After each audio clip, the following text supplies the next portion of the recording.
Vamos então dar início à segunda parte da aula, falando finalmente do Estado em Hegel. O Estado sintetiza para Hegel a totalidade dos interesses individuais, familiares, privados e públicos. O Estado é, portanto, a totalidade ética, a realização da liberdade. Somente no Estado, para Hegel, a liberdade adquire uma existência objetiva. Antes disso, ela é vivida assim, subjetivamente, abstratamente no direito, mas não objetivamente como uma nova lei, uma nova organização institucional, etc. Então, somente no Estado a liberdade adquire uma existência propriamente objetiva. E é no Estado que o espírito, então, se realiza com consciência de si. É o momento do espírito desperto. Segundo Hegel, o Estado é, então, o fim e a realidade em ato da substância universal e da vida pública nela consagrada. Essa é uma passagem do parágrafo 157 dos Princípios da Filosofia do Direito. Hegel, então, ele pretende conferir uma substancialidade ética ao Estado. O Estado, então, é pensado, de certa maneira, de um modo inspirado na totalidade grega, mas incluindo o indivíduo livre. Ou seja, é uma ideia de um sujeito que se realiza na polis, eticamente falando, mas que, ao mesmo tempo, não desconhece, não desconsidera essa vivência mais subjetiva, esse momento da moralidade. O Estado, então, não deve ser pensado como uma multidão de indivíduos ligados externamente pelo laço do direito privado e pela exigência da satisfação das suas necessidades individuais. Não é algo que se constitui por meio do pacto. Hegel é um grande crítico da ficção do contrato social. O ético da sociedade antiga e o econômico da moderna encontram sua unidade dialética, de certa maneira, por meio da subjetividade moral no Estado ético, que concilia a ordem, que é a substância, com a liberdade, que é o sujeito. Tudo isso numa unidade dialética. Apesar de ser criticada, como a gente viu no final da primeira parte dessa aula, a sociedade civil, ou a sociedade burguesa, é considerada por Hegel um momento essencial na conciliação da ordem e da liberdade subjetiva. Ou seja, sem sociedade civil, sem sociedade burguesa, teríamos apenas uma ordem platônica, digamos assim, sem oposição da particularidade do sujeito livre. Seria uma espécie de volta à experiência grega. Mas não é disso que se trata no Estado moderno, mas é uma superação. Não começa um povo por ter um Estado, diz Hegel, uma horda, uma família, um clã, uma multidão passam ao Estado político justamente ao transformar sua substância moral em si, em leis para si, em determinações pensadas, racionais, conscientes de si. Bom, vamos entrar então agora nas passagens do texto que eu pedi que vocês lessem, que diz respeito à terceira seção da terceira parte dos Princípios da Filosofia do Direito, que é a parte dedicada ao Estado. No parágrafo 257, diz Hegel, isso na página 216, o Estado é a realidade em ato da ideia moral objetiva. O espírito como vontade substancial revelada, clara para si mesma, que se conhece e se pensa e realiza o que sabe e porque sabe. No costume tem o Estado a sua existência imediata, na consciência de si, no saber e na atividade do indivíduo tem a sua existência imediata, enquanto o indivíduo obtém a sua liberdade substancial, ligando-se ao Estado como à sua essência, como ao fim e ao produto da sua atividade. Enfim, então pode-se perceber como Hegel atribui ao Estado uma série de esse lugar privilegiado de realização da liberdade. O Estado é o racional em si e para si, é consciente de si mesmo, é uma consciência desperta, e nele, apenas nele, no Estado, é que a liberdade obtém o seu valor supremo. Ou seja, não é possível ser plenamente livre sem a instituição do Estado, que é esse momento no qual a liberdade se objetiva externamente de uma maneira plena. Então Hegel vai dizer que o Estado ele não pode ser confundido de maneira alguma com a sociedade civil. O Estado ele não se destina simplesmente à segurança e à proteção da propriedade e da liberdade pessoais, né? Como se o fim supremo fosse o interesse dos indivíduos. Não, não se trata, né, o Estado não deve ser pensado como algo facultativo, como se fosse facultativo ser membro do Estado. É somente como membro que o indivíduo vai ter objetividade, verdade e moralidade realizadas, né, na concepção de Hegel. A associação como tal é o verdadeiro conteúdo e o verdadeiro fim. Perceba, o Estado é o verdadeiro fim, não o indivíduo. O fim supremo é participar de uma vida coletiva, né? O Hegel ele não se volta para a investigação da origem histórica do Estado, pelo menos não de cada Estado em particular, como um simples fenômeno, né? O seu foco vai ser qual? Vai ser a ideia do Estado, vai ser, portanto, uma especulação filosófica. O Hegel ele vai ressaltar nessa reflexão o mérito de Rousseau, né? A gente viu já Rousseau em uma aula anterior. Qual que foi o mérito de Rousseau na ótica de Hegel? Foi estabelecer a vontade como um fundamento do Estado. Mas qual que é o problema de Rousseau na ótica de Hegel? É que ele pensa essa vontade geral como uma soma de vontades individuais, como um contrato, cujo fundamento seria a vontade arbitrária de cada um dos signatários, dos participantes desse contrato, ou desse pacto social. Então, Hegel vai ter uma posição crítica em relação a Rousseau, mas também em relação à Revolução Francesa, que segundo ele foi baseada nessas abstrações, que anulou tudo que existe, né, que era, portanto, uma revolução desprovida de ideia ainda, que acabou promovendo, nas palavras de Hegel, os mais horríveis e cruéis acontecimentos, né, que é o período do terror, que foi o período que se seguiu a Revolução, os anos seguintes à Revolução. É preciso, então, para não cair no terror, segundo Hegel, é preciso superar o princípio da vontade individual. Cito Hegel: contra o princípio da vontade individual é preciso ter presentes os seguintes princípios fundamentais. A vontade objetiva é o racional em si no seu conceito, quer seja ou não conhecido do indivíduo e aceito por seu livre-arbítrio.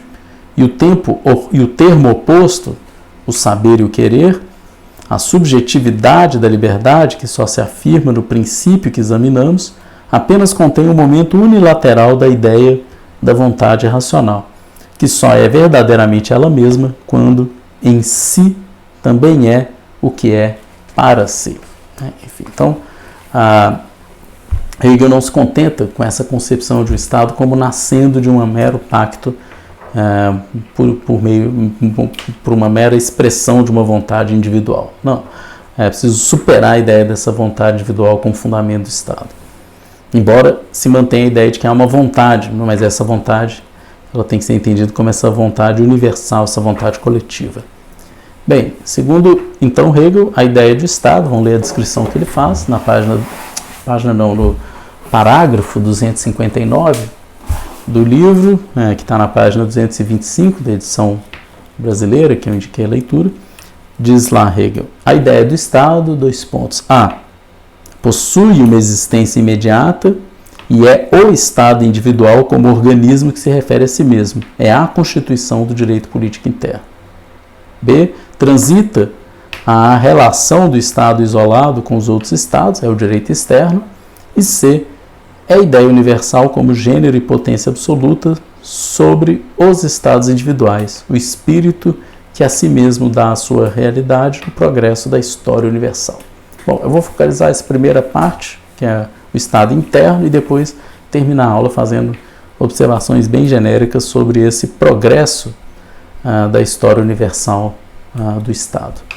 Bom, entrando então nesse primeiro tema, que é o direito político interno, no parágrafo 260, na página 225 também, Hegel começa dizendo o seguinte, que o Estado é realidade em ato da liberdade concreta. Ora, A liberdade concreta consiste em a individualidade pessoal com seus particulares, de tal modo possuir o seu pleno desenvolvimento e o reconhecimento de seus direitos para si, nos sistemas da família e da sociedade civil, que em parte se integram por si mesmos no interesse universal, e em parte, consciente e voluntariamente, o reconhecem como seu particular espírito substancial e para ele agem como seu último fim. O princípio dos estados modernos tem esta imensa força e profundidade, permitem que o espírito da subjetividade chegue até a extrema autonomia da particularidade pessoal, ao mesmo tempo em que o reconduz à unidade substancial, assim mantendo esta unidade no seu próprio princípio. Enfim, então, o interesse universal não nega o interesse particular, ou seja, não é uma negação desses interesses dos indivíduos, mas sim corresponde ao pleno desenvolvimento e realização desses interesses individuais, que é só no Estado que eles vão encontrar sua plena realização, ao serem justamente reconduzidos à unidade substancial. Está no parágrafo 261 essa realização, essa relação aí entre interesse particular e universal. Diz Hegel, na página aí agora 266, em face do direito privado e do interesse particular, da família e da sociedade civil, o Estado é, por um lado, necessidade exterior e poder mais alto. Subordinam-se-lhe as leis e os interesses daqueles domínios, mas, por outro lado, é para eles fim imanente, tendo a sua força na unidade do seu último fim universal e dos interesses particulares do indivíduo. Enfim, então o Estado é o fim imanente da família e da sociedade civil. É aquilo para o qual esses momentos se dirigem, esses momentos que são necessários se dirigem para a sua realização no Estado. Então o Estado ele unifica, de certa maneira, direito e moral, e nele nós vamos ter uma compenetração do substancial e do particular. Isso está na página 228 do livro, diz Hegel. Na verdade, não deve o interesse particular ser menosprezado e banido, mas sim conservado em concordância com o interesse geral, para que assim um e outro sejam assegurados. O indivíduo que pelos deveres está subordinado, no cumprimento deles como cidadão, obtém a proteção de sua pessoa e de sua propriedade, o respeito pelo seu bem particular e a satisfação da sua essência substancial, a consciência e o orgulho de ser membro de um todo. No cumprimento do dever, com a forma de prestação de serviço para o Estado, assegura também a sua conservação e substância. Então percebam que há uma prevalência do coletivo, do público, do substancial sobre o privado, particular, subjetivo. O interesse particular ele é conservado, mas em concordância com o interesse geral. O Estado ele não nega nem menospreza o indivíduo, ele não despreza os direitos privados, não menospreza a sua propriedade, mas ele faz o quê? Subordina tudo isso ao cumprimento dos deveres do cidadão. Assim, o Estado ele assegura a própria conservação e a subsistência dos indivíduos. Enfim, então, embora a sociedade civil seja um momento um momento importante dessa liberdade já refletida em algum momento, já há um espírito ali na sociedade civil, ela vai precisar, em função de suas contradições, ser superada para que a liberdade se realize plenamente.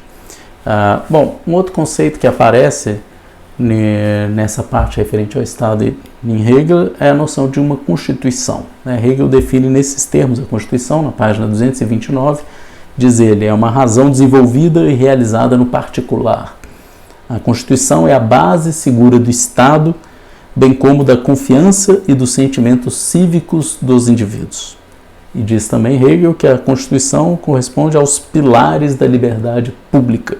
Enfim, então a Constituição política é vista por Hegel como esse organismo que desenvolve a ideia em todas as suas diferenças, e na sua realidade objetiva, nos diversos poderes e nas suas diversas funções. Enfim, então a Constituição Política é isso, né? A organização do Estado e o processo de sua vida orgânica em relação consigo mesmo. Bem,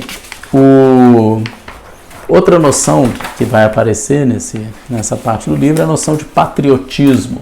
Essa é uma reflexão interessante, Hegel, porque ele vai dizer que o patriotismo é uma espécie de sentimento político, um querer transformado em hábito, que resulta das instituições que existem no Estado, pois é no comportamento em conformidade com essas instituições que a razão vai adquirir a sua eficácia. Ele define esse sentimento de patriotismo na página 230, dizendo o seguinte: esse sentimento é sobretudo da confiança, que pode vir a ser uma compreensão mais ou menos cultivada, e da certeza de que o meu interesse particular e o seu interesse substancial se conservam e persistem dentro do interesse e dos fins de um outro, no caso o Estado, e portanto dentro de sua relação comigo como indivíduo. Daí provém precisamente que o Estado não seja para mim algo de alheio e que neste estado de consciência eu seja livre. Fim dessa citação. Aqui, mais do que uma disposição, o Hegel vai dizer isso, mais do que uma disposição para sacrifícios, para atos extraordinários, como normalmente a gente pensa o patriotismo, Hegel vai dizer que não, que o patriotismo ele é compreendido como uma disposição de consciência que leva as pessoas, que leva a gente a considerar a vida coletiva como a base substancial e o fim, mais do que nós mesmos. É o próprio Estado que deve ser visto como um fim. Perceba que isso é um sentimento de patriotismo, de pertença a algo maior. A consciência esta, que é vista como habitual, quando isso se torna então habitual, não simplesmente um ato extraordinário, mas uma disposição que perdura no decorrer da vida em todas as situações. Bom, e um outro ponto que sobre ele a gente vai se deter um pouco mais, que aparece nessa parte que eu selecionei, diz respeito à relação do Estado com a religião. Aí que Hegel vai ressaltar inicialmente que há muita confusão na compreensão dessa relação e, sobretudo, uma incompreensão, digamos assim, na afirmação de que a religião seria a base do Estado. Ele começa destacando que a religião não deve ser evocada apenas como algo assim que aparece nos momentos de crise, na esperança, digamos assim, de oferecer aquilo no qual o Estado falhou para solucionar uma crise que o Estado é incapaz de gerir sozinho. Isso está na página 232.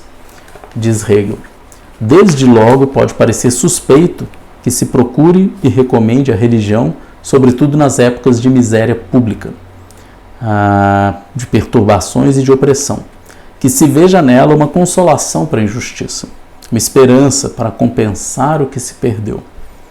Depois, se considera que a religião recomenda a indiferença para com os negócios do mundo, para com o decurso dos acontecimentos na realidade, ao contrário do Estado, que é o espírito enraizado no mundo, então, ou o recurso à religião não se segura de modo algum próprio para elevar, não se afigura de modo algum próprio para elevar o interesse e os assuntos do Estado à categoria de fins sérios e essenciais, ou apresenta tudo o que se refere ao governo como coisa dependente de uma contingência arbitrária.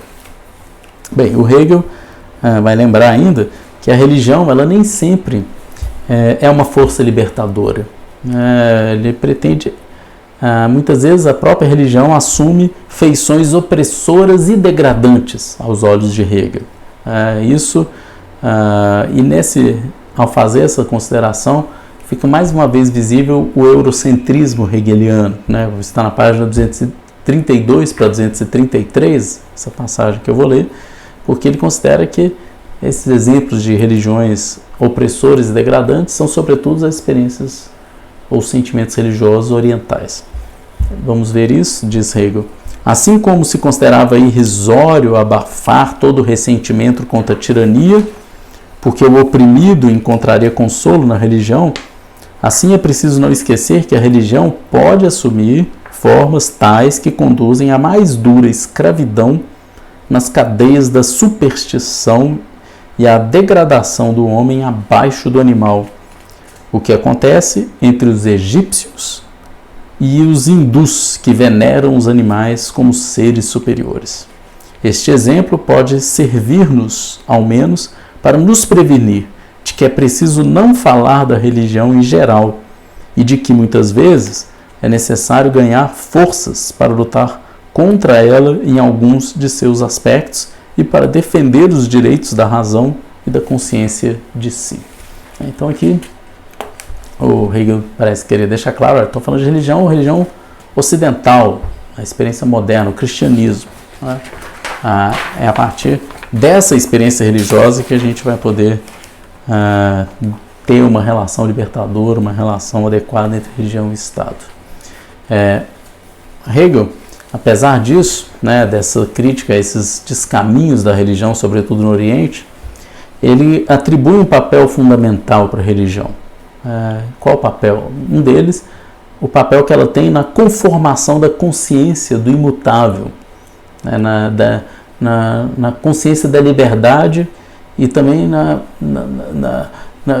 liberdade entendida aí como uma vontade divina. A religião, ela constitui, de certa maneira, o princípio do Estado nessas concepções. Na página 233, Hegel vai dizer o seguinte: o conteúdo da religião é a verdade absoluta e, portanto, ao seu domínio pertence o grau mais elevado do sentimento. Como intuição, como sentimento, princípio e causa infinita de que tudo depende, a que tudo se refere, a religião exige que tudo se conceba do seu ponto de vista e nela tem a confirmação, a justificação e a certeza. O Estado e as leis, bem como os deveres, nesta dependência obtêm a soberania, a soberana garantia e a mais elevada obrigação para a consciência. Com efeito, o Estado, as leis e os deveres são, em realidade, algo de definido, que se liga a uma esfera mais elevada como ao seu princípio. Na sequência, o Estado é a vontade divina como espírito presente ou atual que se desenvolve na formação e organização de um mundo. A religião é a relação com o absoluto na forma do sentimento, da imaginação e da crença. E no centro dela, que contém tudo o que é, tudo o que existe, torna-se um acidente que se evanece. Enfim, então, a religião tem essa forma ainda própria que ela reside no sentimento, na imaginação e na crença. O Estado, portanto, precisa, aos olhos de Hegel, se desprender da forma religiosa. Por quê? Porque ele vai se desenvolver em que forma? Não na forma de sentimento, de crença e de imaginação, uma vivência interna, mas sim na forma de instituições, como um organismo. A religião ela vai permanecer algo mais subjetivo, interior, enquanto que o Estado ele é o quê? Objetivo. Então, uma das coisas que Hegel vai fazer é condenar o fanatismo religioso. É quando as pessoas movidas por esses sentimentos que são interiores, que são do âmbito privado, individual, subjetivo, movidas por isso, elas acabam se voltando contra o Estado. Então há um excesso do sentimento religioso, diz Hegel, página 234. E se este comportamento negativo não se encerra numa disposição interior, numa opinião, e se volta para a realidade exterior e nela se afirma, logo surge o fanatismo religioso, que, tal como o político, leva ao banimento de toda a organização política e de toda a ordem legal. Limites restritivos e inadequados à infinitude do sentimento íntimo. Fim da citação. O Hegel está ressaltando a importância do salto para o objetivo, a importância de se exteriorizar a liberdade, de torná-la lei posta, torná-la Estado.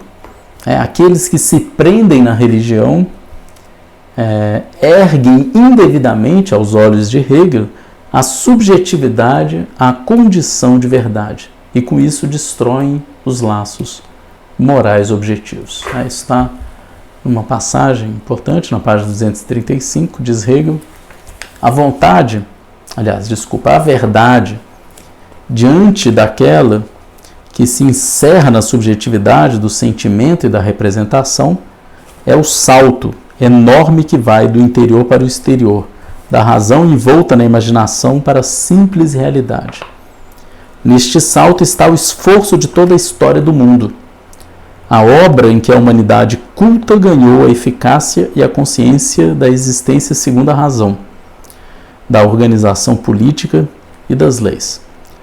Da parte daqueles que procuram o Senhor e que, na sua estulta opinião, julgam possuir imediatamente todas as coisas, em vez de se imporem o trabalho de erguer a sua subjetividade até o conhecimento da verdade e o saber do direito e do dever objetivos. Da parte destes, só se pode esperar a destruição de todos os laços morais objetivos.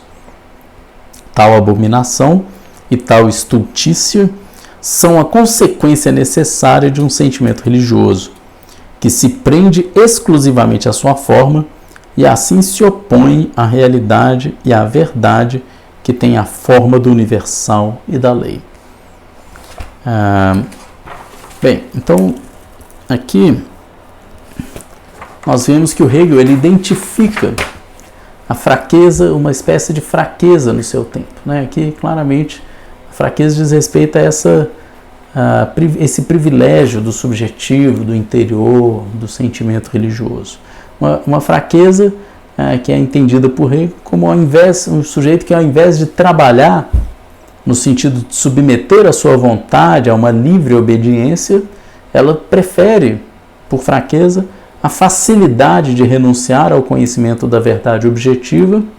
Ela renuncia a isso, cultivando um sentimento de opressão em relação ao Estado, que passa então a ser visto, por essa ótica, como um outro falível, injusto, etc. Então, o sujeito se volta sobre si, sobre seus sentimentos, sobre sua interioridade. O Hegel, entretanto, ele vê algo de extremamente verdadeiro na religião e ele sustenta que ela não deve assumir essa atitude negativa e polêmica em relação ao Estado. O Hegel atribui à religião um papel importante, porque cabe à religião garantir a integridade do Estado na profundidade da consciência. Então vai ser por meio da religião que, de alguma maneira, o Estado vai penetrar fundo na consciência dos indivíduos. Mas o Hegel entende que o Estado deve ter uma postura liberal, sem impor um determinado sentimento religioso. E o Hegel também confere à Igreja uma plena liberdade de ensino. A comunidade religiosa, então, ela transitaria no pensamento de Hegel da interioridade para o mundo, submetendo-se às leis e ao Estado. Vamos ler então essa passagem, página 238, na qual se trata justamente dessa importância da Igreja se submeter ao Estado. Diz Hegel: sempre que a comunhão religiosa de indivíduos se torna uma comunidade, uma corporação, logo fica submetida, de um modo absoluto, à autovigilância administrativa do Estado. A doutrina, no entanto, tem o seu domínio na consciência. Pertence ao direito da liberdade subjetiva, da consciência de si. É uma interioridade que não constitui, como tal, domínio do Estado. Mas o Estado também tem uma doutrina, porque as suas instituições e valores jurídicos em geral, a Constituição, etc., existem na forma do pensamento como leis, e porque o Estado é, não um mecanismo, mas a vida razoável da liberdade consciente de si, o sistema do mundo moral, por conseguinte, a disposição moral e a consciência que se forma dos princípios são um momento essencial no estado real. Fim dessa citação. Por trás, portanto, dessa separação entre religião e Estado, cabendo, à religião a soberania no domínio espiritual apenas, o Hegel vai detectar o quê? Uma concepção liberal kantiana do Estado, que é justamente a concepção que o próprio Hegel pretende superar. Vamos ler então a passagem no qual ele identifica essa concepção. Diz Hegel: por trás da separação, deve-se começar por observar que tal situação se faz acompanhada da concepção segundo a qual a missão do Estado apenas consiste em proteger e assegurar a vida, a propriedade e o livre-arbítrio de cada um, na medida em que isso não lese a vida, a propriedade e o livre-arbítrio de outrem. O Estado aparece então como instruído pelo que há de carente, o elemento espiritual supremo, a verdade em si e para si, são situados na religião subjetiva ou na ciência teórica, ou seja, para além do Estado que, laico em si e para si, apenas lhe cumpre representá-las de tal modo que deixe completamente fora de si o que é propriamente moral. Houve, de certo, épocas históricas e estados de barbárie em que toda a vida espiritual superior se encerrava na igreja, em que o Estado não era mais do que um regime de violência, de arbitrariedade e de paixão, o que constituía uma oposição abstrata que era o princípio da realidade. Mas tudo isso pertence à história e constitui uma atitude cega e estulta a de apresentar tal situação como a que é verdadeiramente conforme com a ideia.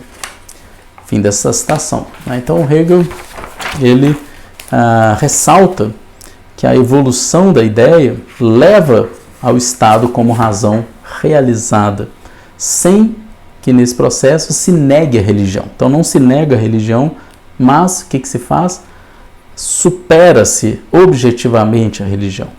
E cabe ao conhecimento filosófico, a esse nível conceitual, perceber que Estado e religião não se opõem pelo conteúdo.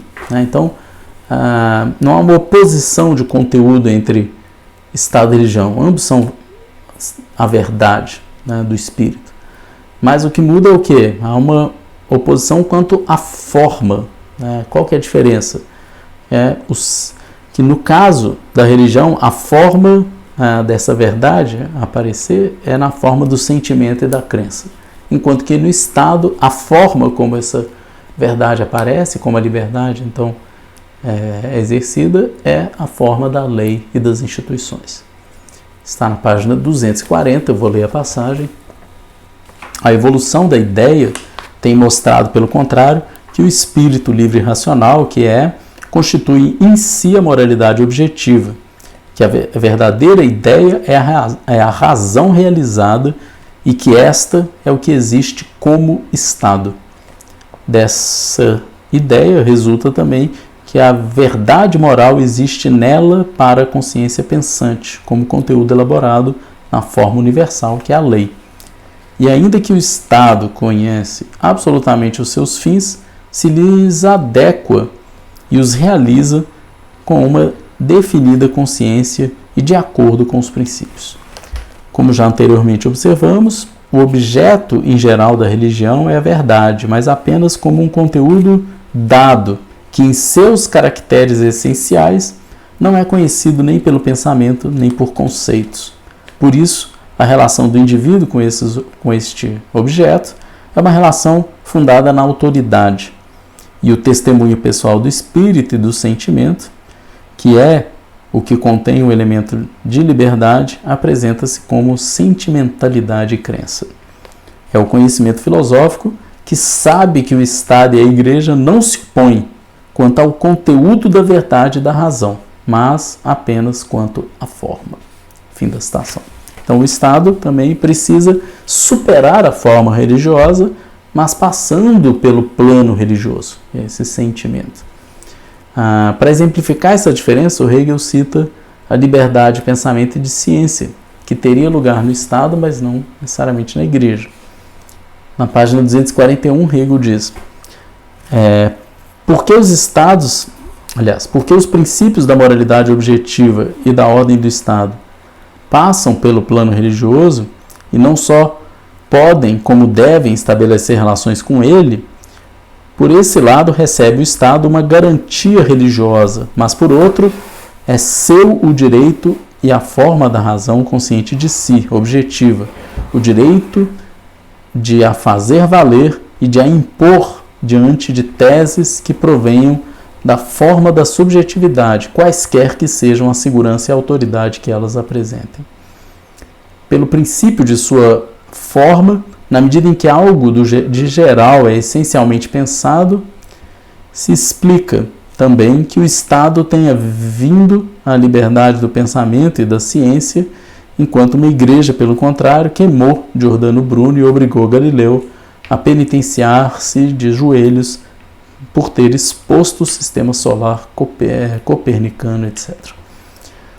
Tem a ciência, por seu lado, o mesmo elemento formal do Estado. O seu fim é o conhecimento da verdade, e mais precisamente, da verdade racional e objetiva. Fim da citação. O Hegel entende, então, que o Estado deve, em princípio, ser indiferente perante a opinião e as crenças. Cada um pode ter o conteúdo subjetivo que quiser, mas o Estado pode se voltar contra a Igreja nos casos em que esta ameace, cito, a verdade objetiva e os princípios da vida moral.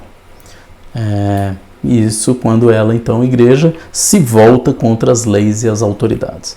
O Hegel exemplifica com uma situação na qual as instituições de ensino religiosas se voltam contra o Estado e a ciência. Nesse caso, diz Hegel, o Estado deve reivindicar a autoridade absoluta e fazer valer contra a Igreja o direito formal da consciência de si, da opinião e da opinião própria, ou seja, ao pensamento da verdade objetiva válida.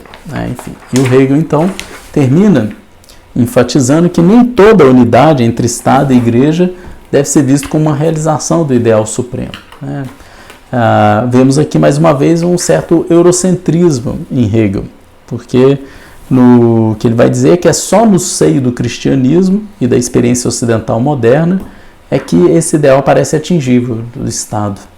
No Oriente, essa união entre Estado e religião, ela encobre, na verdade, uma ausência do Estado no sentido próprio do termo.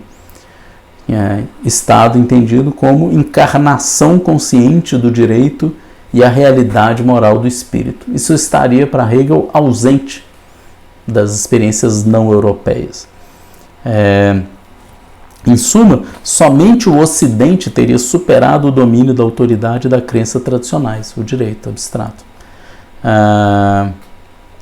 Somente no Ocidente, após ter experienciado o cisma das igrejas, é que o Estado, então, chegou ao patamar de ser o que era o seu destino, que é o quê? Ser a razão e a moralidade conscientes de si mesmos.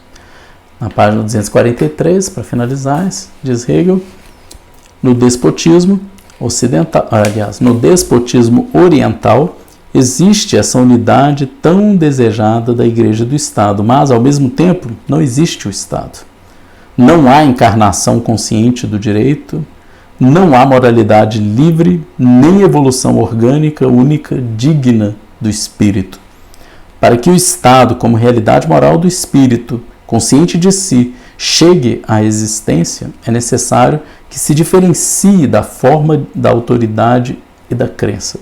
Ora, essa diferenciação só se realizará se no domínio religioso se der uma intrínseca separação.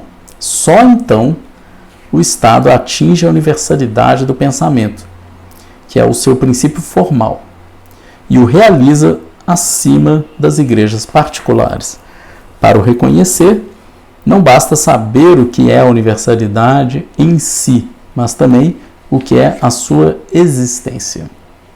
O cisma das igrejas não é nem foi uma infelicidade para o Estado, que muito ao contrário, por intermédio dele, pôde vir a ser o que era o seu destino, a razão e a moralidade conscientes de si mesmas. Esse é igualmente o grande bem que a igreja e o pensamento podem obter para alcançar a liberdade e a racionalidade próprias.